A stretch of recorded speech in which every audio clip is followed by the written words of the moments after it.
So he was at work, but then he was home? Yeah. Okay.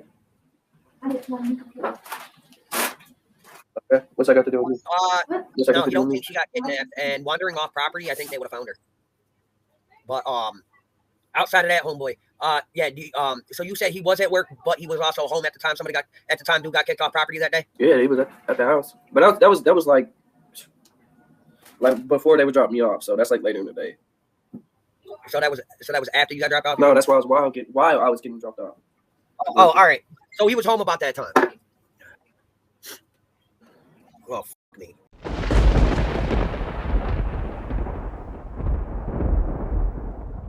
Houston, we have a problem.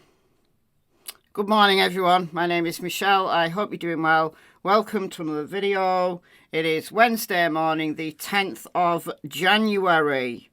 And it hasn't rained for like 3 days now. And the ground is still disgustingly muddy.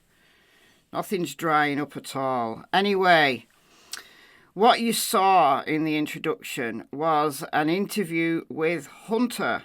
So, the lad who was with Candice, Summer and Grandma on June 15th, 2021, the day that Summer Wells disappeared. Oh, look, there's a bit of corn still left over from the summer. He was talking to his dad, Andrew Hiltz, who has his own channel. And, oh yeah, he's, oh God, here we go again. Here we go again. He blew up the timeline. Like, look, guys, I've said this before and I'll die on this hill, that Summer made it home. So I don't care. I don't care what happened beforehand. If it didn't affect Summer's health, it didn't affect Summer going home, it didn't affect Summer once she was home, then I don't care. So I don't care what order they went and did things in Kingsport. I don't care whether they went to the hippie house or the smoke shop first. I don't even care if they went to Burger King or not. One of the things that Hunter said in this interview was that Summer did eat, because people have been concerned that Summer didn't eat all day. She did eat because they got fries from Burger King, which Candice has never said. I don't care. Did they go through the Burger King drive-thru? Is there a Burger King drive-thru in Kingsport? Maybe there is, maybe there isn't. Maybe Hunter's not remembering. But sometimes when they went out, they got Burger King fries. Did they on this day? I don't care. I really don't care. I don't care if once Hunter had been dropped off that Candice might have gone to the dollar store and the gas station. I don't care. Because Summer made it home. How do I know that? Well, until the TBI say otherwise, Summer was last seen outside of her home in the 100 block of Ben Hill Road. I mean, unless they tell me otherwise, unless the TBI come out and change that story, then I'm going to stick with what the TBI said. They've told us precious little, so the things they have told us, I'm going to go with. All right, so there's that. The thing that is concerning is about Dawn. So let's talk about that. Before we do, though, something else that Hunter said he was dropped off at 3:30 instead of 2:30. And it's something else I will die on a hill for, was that the milk jugs photo, the last photo in that accidental video that Grandma took of Summer, was taken around 8 minutes away from home, just after the intersection of Miller Road with Lone Star Road. It's close to Walker's Folk Church. And, yeah, they were there. And Candice told the channel Unmasked that it was 3:09. The timestamp on the file is 3:09. We've never seen the proof of it, but that would mean that they were home for 3:30. All right. I'm not going to make too much of Hunter saying that he was dropped off at home at 3:30, because he said he was home at 3:30 because he was meeting with his probation officer. Now, we've heard lots of stories about what H was doing.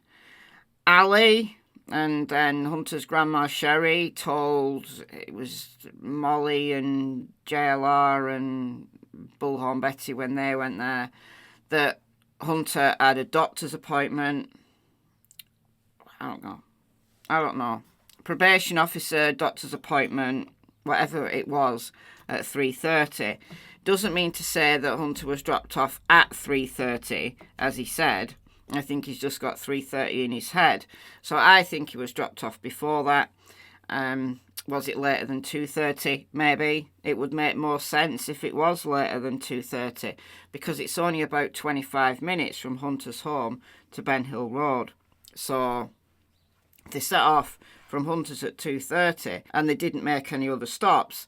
They would be at the intersection of Murrell and Lone Star at about, well, before 10 to 3. Anyhow, that's not the thing that's blown up the timeline.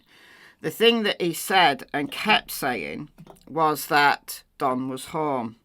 So at the beginning of the interview, he said that the boys, Summers' three brothers, went to work with Don that day. And we've kind of always wondered why the boys were left home alone. And it would have made more sense for them to say that the boys went to work with Don. You know, if CPS was on their backs and Hunter said they weren't, and Don said that they'd been cleared by the CPS the day before Summer got gone.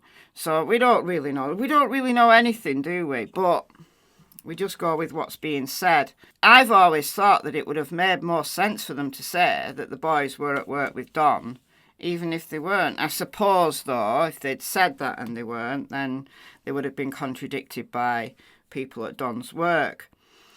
Then Hunter went on to say that the phone calls, we confirmed that there was a phone call and that Don rang up to talk about this dodgy guy, but it was close to when Hunter was dropped off. So when was that?